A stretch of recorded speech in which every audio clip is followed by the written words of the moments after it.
यही से हमारे गुरु जी कहलन कि जमाने की दीवार सदा टूटती है, मोहब्बत के मदहोश पानी के आगे, और जवानी न होती है बस में किसी के, खुदा भी झुका है जवानी के आगे। भले रोक ले कोई दरिया का पानी, ये रोका का टाइम है बच्ची, रोक ले बा, लाइट बनल रही, खर्चा कह दे बा, आवा वाला कल पश्चाताप से भरल रही। हम के बड़ मानला तो बड़ वाली बात हम तोहके नाम तो यूट्यूब के माध्यम से पूरा बिरहा के बताइला कि ज्यादा दिन रुकना है तो ज्यादा मंथन करना होगा। भले रोक ले कोई दरिया का पानी, राम दोस्ताद गौलन, भले रोक ले कोई दरिया का पानी, मगर ये जवानी तो बांधी न जाए। दरिया का पानी रुक जाई, रिहंद का बांध बना जाई, टिहरी में गंगो जी बांध गई, लेकिन जवानी कोई बनले है का ना। मीडिया प्रभारी चल दिले हुन, जवानी न होती है बस में किसी के, खुदा भी झुका है जवानी के आगे। बड़ी अच्छी कहानी रहल, लेकिन हमहू के बिरहा गावत 40 साल हो गए। सूरज जदुवंशी वही में 3-4 ठे बिरहा गा लेत हुआ। बुल्लू उस्ताद से गौली, हैदर से तोहरे गुरु से गौली, लेकिन जो बिरहा लोग गावो ओके पूरा करो, में 4 गो बिरहा लोग कहानी ना बताओ, धून बता दा। अच्छा ओके 4 कहानी बता देला, अब्बे हर वाले गवैया का कोनो गाना आला, वही कहानियां का जरूरत पड़ गई तब तो अनुभव होवे के चाहिए। एक ठे जवन गावे ओके सरोतर माथे ले पहुंचाओ है। अब 3-4 गो हम ही एक ठे बिरहा शुरू करी तो अंतरानंद गुरु का हमारे पास 50 ठे बिरहा कुल का कहानी बतावे लगली। 10 बजे ले आप लोग चल जाइबा, हमार न उड़ाई। यही तरह एक ठे गदहा चरत रहल। गधा गदहा खराब केकर सवारी है पता? शीतला जी का, शीतला माई को ताक के गदहा कहा। तुहा जौन हो लल्लू धोबी वाला गदहा लोग ना। तो चरत रहल गदहवा तो एक पिलई पिछवा से आवे तो कर पोछिया धे के खींच के बाद फिर चरत चरत चरत चरत बेचारा आगे बढ़ो, अपन चरे में बाप पेट भरे के फिरे हो। आई पिलैया माने ना, फिर आवे, फिर पोछिया घींच के कह के कुकरोच के फिर भाग जाए। गदहवा खड़ा हो गल, कहे कि बहन जी आपके का कष्ट हो? बतावा बहन जी। आपके कोई चिंता, आपके कोई दुख तकलीफ हमसे हो? ये बार बार हमार जोन घींच के तू भागत हो, ऐसन बहन जी काहे करत हो? ऐसन जास्ती हम पेट भरदा, यह दिन भर चरब धोबिया कुछ खाए के नहीं दे, यह चर के रहीला। तब पिलैया कहलस कि तू अपन चरता काहे नहीं, हम तो मजाक करत है। गदवा कल बहन जी मजाक तो तू बहुत बढ़िया करत हो, 7 बेर मजाक तू कहे भैलू, आ घूम के एक बेर हम मजाक कह दे तो समझ ला दोनों अखिया बहरे फेंक दे।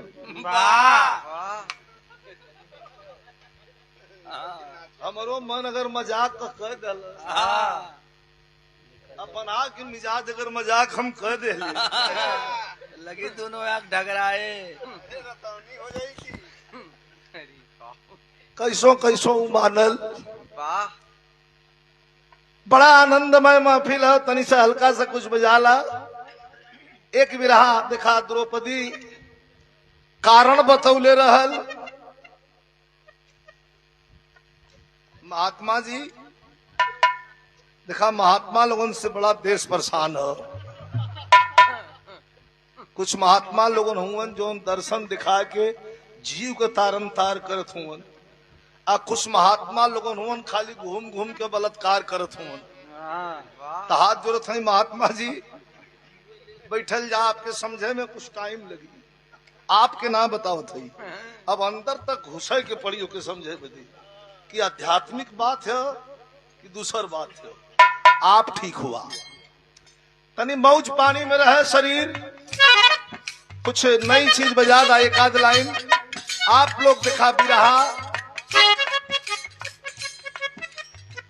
बिरहा द्रौपदी जब कह दलत कि तोरे मरे के कारण ही है, तो बिरहा फिर वही द्रौपदी के हमार चलत हो कि द्रौपदी रहल कौन। वाह द्रौपदी के 5 आप लोग अपन कह लिया, हम अपन कह लिए, आप लोग के मौका दिया ही कह। द्रौपदी के शादी अर्जुन से भइल तो 5 पति काहे भइलन। अच्छा द्रौपदी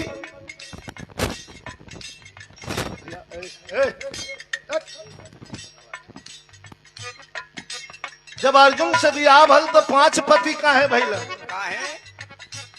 एक प्रश्न। वाह दूसरा प्रश्न की द्रौपदी जब ध्रुपद नरेश का बिटिया ना रहल तो पैदा कैसे भइल। 2 प्रश्न, एक जवाब मिलत जाई। तीसरा प्रश्न,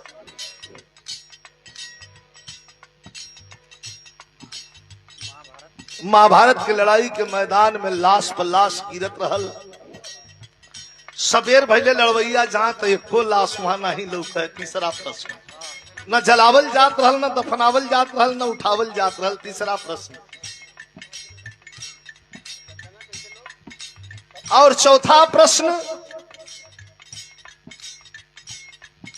कि हर वीर मार दिया गए। इतना भैया बैठल हुआ, सारे वीर मार दिए गए, शकुनी शैल्य से लेकर के दुर्योधन, अश्वत्थामा, सारे वीरों को वीर गति प्राप्त कर दिया गया मार करके, और लड़ाई के संग्राम में गिरा दिया गया। 5 पांडव में से एक भी भाई नहीं मरे। आखिर क्यों? बड़ा विद्वान लोग आप लोग बैठे हैं, एक आध जाने के मरे के चाहत रहा, 5 को 5 जाने साफ बच गई। ये प्रश्न है, और इसका जवाब गाने में होता जाएगा, मिलता जाएगा। तो गाना बज ले, फिर आप लोगों को जवन मन हो तौनो।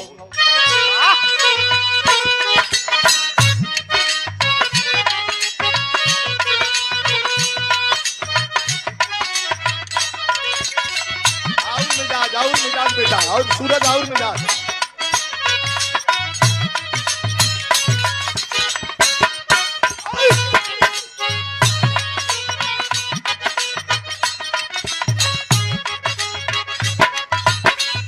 कौनो दुल्हन कम उम्र में होकर गौना हो गए।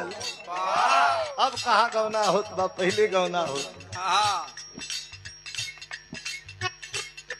उम्र के हिसाब से लड़का लड़की कहे कौना का दिन धराए।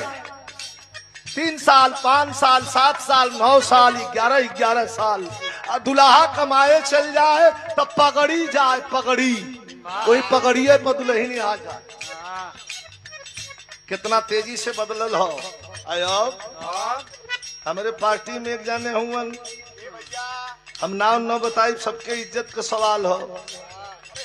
7 साल गौना के इनका दिन पड़ गल, 4था साल बीतत बीतत सूरज बसवार में 3 बार पिटैल।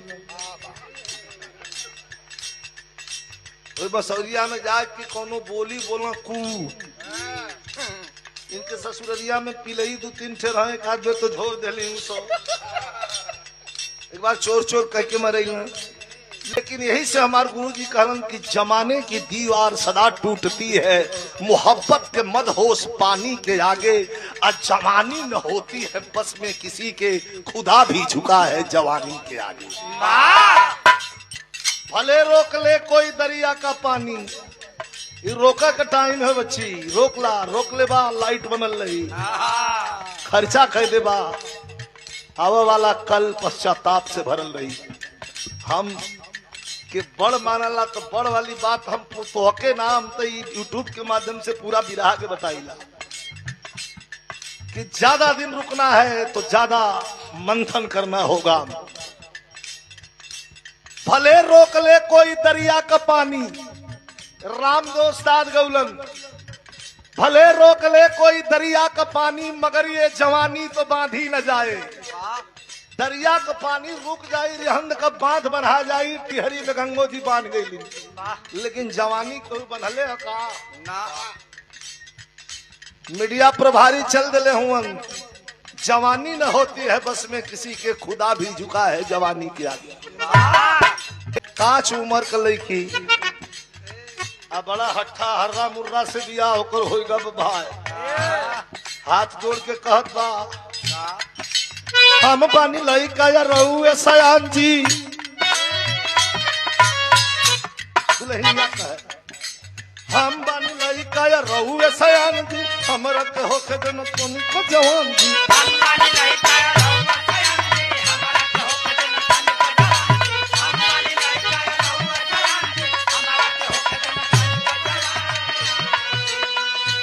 एकदम मिल के अलग अलग हो तब मजा है। हम बानी लइका या रहुए सयान जी, हमरा के होके देना तोनी को जवान जी। धरया कवारी दुल्हनिया कहते, धरया कवारी बरियारी न ठीक लागेला। बरियारी मत करा,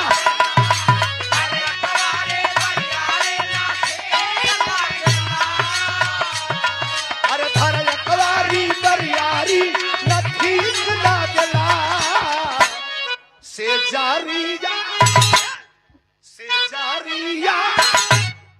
से जारिया उमरिया पर ठीक लागला। से जारिया अरे उमरिया पर ठीक लागला।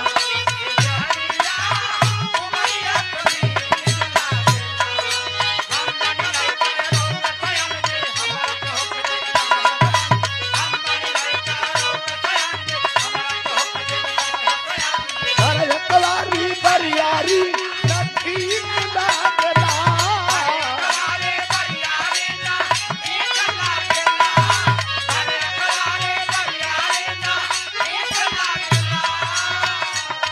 अरे धरे कवारी बरियारी न ठीक लागला। ऐसे जारिया अरे उमरिया पर ठीक लागला।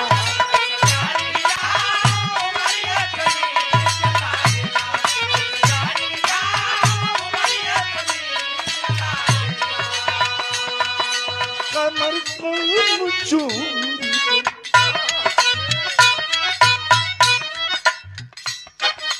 अरे कमर कम जोर बा हिलोर नहीं सारी। अरे तू आई बता दा राजा हम कैसे रही।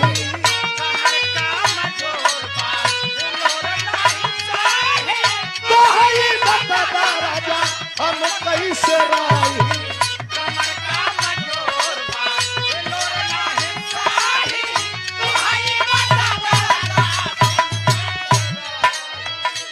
कमर कमजोर बा कमर कमजोर बा हिलोर नहीं साई। अरे तो आई बता दा राजा हम कैसे रही।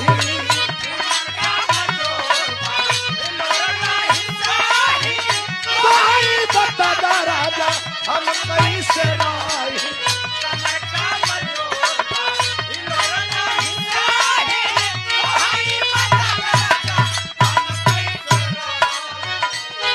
अरे धरे कवारी बरियारी न ठीक लागला।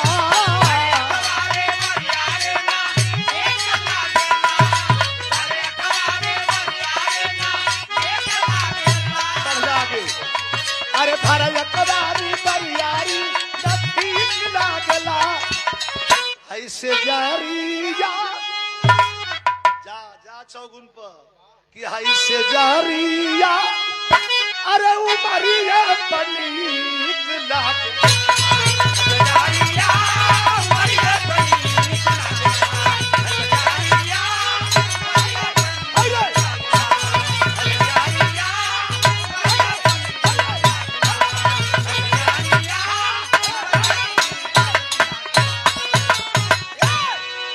बड़ी